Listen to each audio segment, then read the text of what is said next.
ఏపీలో కౌంటింగ్కు భారీ ఏర్పాట్లు చేస్తోంది ఈసీ. ఇప్పటికే పలు ప్రాంతాల్లో రికార్డు స్థాయిలో కేంద్ర బలగాలు మోహరించాయి. కౌంటింగ్ సందర్భంగా అల్లర్లు జరిగే అవకాశం ఉందని భావిస్తున్న పోలీసులు కౌంటింగ్ కేంద్రాల వద్ద 144 సెక్షన్ విధించారు. మరోవైపు ఏపీ వ్యాప్తంగా కార్డాన్ సెర్చ్ నిర్వహిస్తున్నారు పోలీసులు.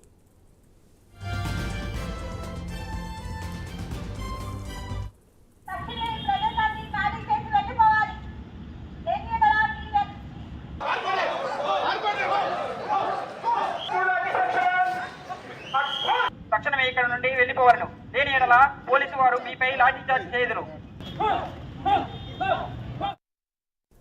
రాష్ట్రంలో కౌంటింగ్ సందర్భంగా ఎలాంటి అవాంఛనీయ సంఘటనలు జరగకుండా కట్టుదిట్టమైన ఏర్పాట్లు చేసింది ఈసీ. ఇప్పటికే రాష్ట్ర ఎన్నికల ప్రధాన అధికారి ముఖేష్ కుమార్ మీనా రాష్ట్ర వ్యాప్తంగా పర్యటించారు. ఈవీఎంలు భద్రపరిచిన కేంద్రాలు పరిశీలించారు. ఆయా ప్రాంతాల్లో భద్రతా ఏర్పాట్లపై సమీక్షించారు. రిటర్నింగ్ అధికారులు, జిల్లా కలెక్టర్లు, ఎస్పీలతో వీడియో కాన్ఫరెన్స్ నిర్వహిస్తున్నారు.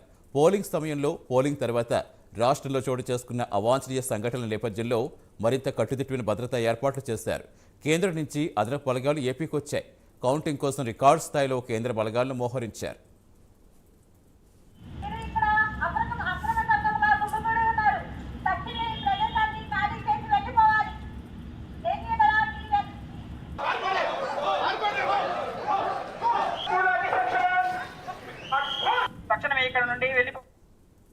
ముఖ్యంగా పల్నాడు, అనంతపురం, కడప ఎక్కడెక్కడైతే పోలింగ్ రోజున, పోలింగ్ తర్వాత హింసాత్మక ఘటనలు జరిగాయో ఆయా ప్రాంతాల్లో అదనపు బలగాలు మోహరించారు. కౌంటింగ్ రోజున హింస జరిగే అవకాశం ఉందని ఇటు టీడీపీ, అటు వైసీపీ నేతలు ఆందోళన వ్యక్తం చేస్తున్న నేపథ్యంలో కేంద్ర ఎన్నికల సంఘం మరింత అలర్ట్ అయింది. శాంతి భద్రతల పరిరక్షణకు పటిష్ట ఏర్పాట్లు చేస్తుంది. పెద్ద సంఖ్యలో కేంద్ర బలగాలను రంగంలోకి దింపింది.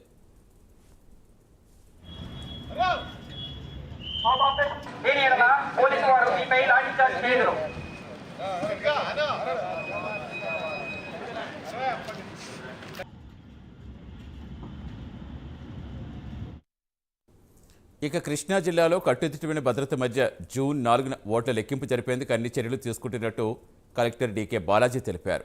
ఓట్ల లెక్కింపులో శాంతి భద్రతలకు భంగం కలిగించే వారిపై కఠిన చర్యలు తీసుకుంటామని జిల్లా ఎస్పీ అద్నాన్ నైమి అస్మి హెచ్చరించారు. కౌంటింగ్ ముగిసే వరకు పోలీస్ శాఖ అన్ని విధాలుగా అప్రమత్తంగా ఉంటుందని తెలిపారు.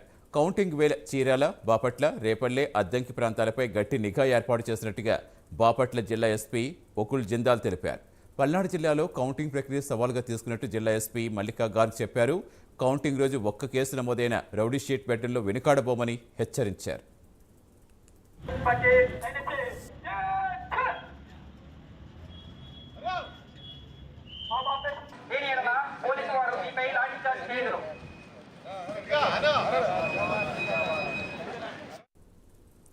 అటు విశాఖ ఏయూ ఇంజనీరింగ్ కాలేజీలో కౌంటింగ్ ప్రక్రియకు అన్ని ఏర్పాట్లు పూర్తి చేసినట్టు జిల్లా కలెక్టర్ డాక్టర్ మల్లికార్జున చెప్పారు.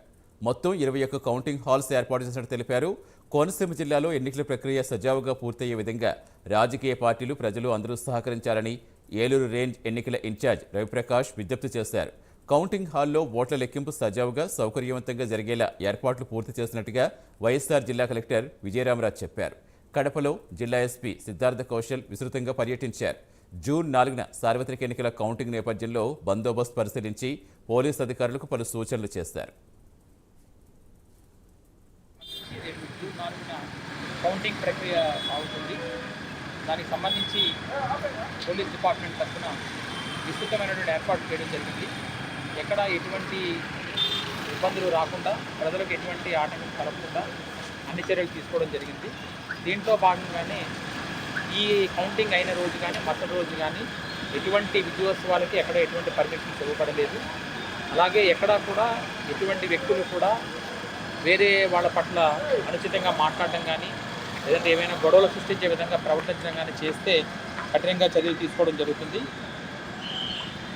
ఇందులో భాగంగానే ఈరోజు force mobilization and mock drills చేయడం జరుగుతుంది. దీన్ని అందరూ గమనించాలి. అదేవిధంగా మీరు మీ గ్రామాల్లో కూడా ఎటువంటి అవాంఛనీయ సంఘటనలు జరగకుండా ప్రతి ఒక్కరూ కూడా సంయమనాన్ని పాటించి శాంతి భద్రతల దృష్ట్యా పూర్తి చర్యలు తీసుకుంటారని పోలీసు వారి తరఫున కూడా మేము అందరినీ కోరుతున్నాము. ఇంకొకసారి మళ్ళీ మీకు తెలియజేసింది ఏంటంటే, ఎటువంటి విజయోత్సవ ర్యాలీలకి కూడా ఎక్కడ ఎటువంటి అనుమతులు ఇవ్వలేదు. 144 సెక్షన్ అమల్లో ఉంది. సెక్షన్ 30 పోలీస్ యాక్ట్ కూడా అమల్లో ఉంది. కాబట్టి మీరెవరూ కూడా గుంపులుగా రావడం కానీ, ఉండడం కానీ, లేదంటే వేరే వాటి పట్ల ఇటువంటి స్లోగన్స్ ఇవ్వడం కానీ ఇటువంటివి ఏమీ చేయకుండా ఉండాలని కోరుతున్నాము. ఆ రోజున ప్రజలందరికీ కూడా అప్పీల్ ఏంటంటే మీ తాలూకా ఏమైనా పనులు అవన్నీ ఉన్నా కూడా వీటన్నింటినీ గమనించుకుని వాటికి అనుగుణంగా మీ తాలూకా ఆ కార్యక్రమాన్ని